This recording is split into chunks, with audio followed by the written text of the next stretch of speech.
सरकारी व्यवस्था से इनको एलर्जी नहीं, ये कुर्सी से एलर्जी नहीं, सरकारी व्यवस्था से एलर्जी है। इनको जांच बाहर से, दवा बाहर से, सोनोग्राफी बाहर से, तो ये उस कुर्सी पर क्यों बैठे हैं? उनको भी बाहर हो जाना चाहिए ना।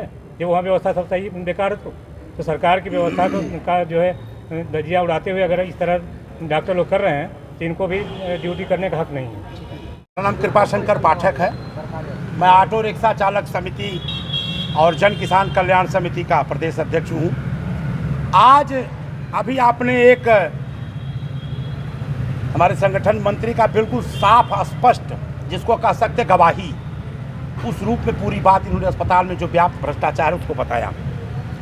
आज हम आप सभी लोगों से कहना चाहते हैं कि अस्पतालों में जिस प्रकार से भ्रष्टाचार व्याप्त है, दवा रहते हुए बाहर से दवाएं लिखी जाती हैं, जो डॉक्टर वहाँ बैठे रहते हैं उनके कई दलाल रहते हैं, इसके बाद भी वो व्यवस्था कोई व्यवस्था, हर जगह उनकी पैसे की, कमीशन की व्यवस्था, दवा की कमीशन की व्यवस्था, जितनी दवाएं बाहर से खरीदवाएंगी उसकी व्यवस्था। इस प्रकार से अस्पताल में एकदम व्याप्त भ्रष्टाचार। और सीएमओ साहब इसकी पता नहीं, समझ में नहीं आती कि सीएमओ साहब के नाक के नीचे हो रहा है। मुझे तो लगता है कि सीएमओ साहब की भी इसमें हिस्सेदारी होगी। दूसरी तरफ मैं कहना चाहता हूं कि ऐसा न हो। और आजमगढ़ जनपद में तमाम अस्पताल हैं जो मानक नहीं पूरे किए, उनको मानक जो होना चाहिए उसकी औपचारिकताओं को पूरा करना चाहिए। सदर अस्पताल में ब्लॉक स्तर पर ECG, sonography, MRI, CT scan, तमाम ब्लड जांच, खून की जांच वगैरह सारी व्यवस्था ब्लॉक स्तर के अस्पतालों में भी होना चाहिए। और जबकि देखा जाता है कि सदर अस्पताल में CT स्कैन की मशीन खराब है, इसलिए कि बाहर जाएंगे तो पैसा आपको वहाँ मिलेगा और उनका कमीशन पहुँच जाएगा। बताइए किस प्रकार का दोहन किसानों के साथ, मजदूरों के साथ और हमारे तमाम साथियों के आजमगढ़ की जनता, देश की जनता के साथ छलावा हो रहा है। इतना बढ़िया वेतन पाते, इसके बाद भी लोग ऐसा काम करते हैं। मेडिकल सेक्टर में इस प्रकार की बेईमानी है कि 98 रुपये की दवा, मैं बताना चाहूँगा, 98 रुपये की दवा 9,800 रुपये में प्राइवेट अस्पतालों में बेची जा रही है।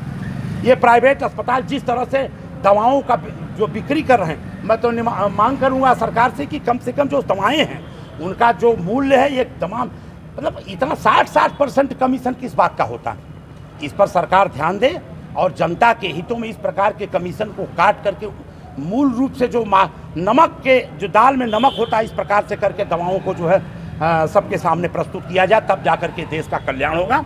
और जो इस मेडिकल सेक्टर में जो भ्रष्टाचार है, अब एक बात और बता दूं, तमाम अस्पतालों में, चाहे सरकारी अस्पतालों में जो स्थिति आपको बता दिया, डॉक्टरों की स्थिति बता दिया, कुछ डॉक्टर अच्छे भी हैं जो सम्मानित हैं, जिनको सम्मानित किया जाना चाहिए, बहुत अच्छे डॉक्टर हैं।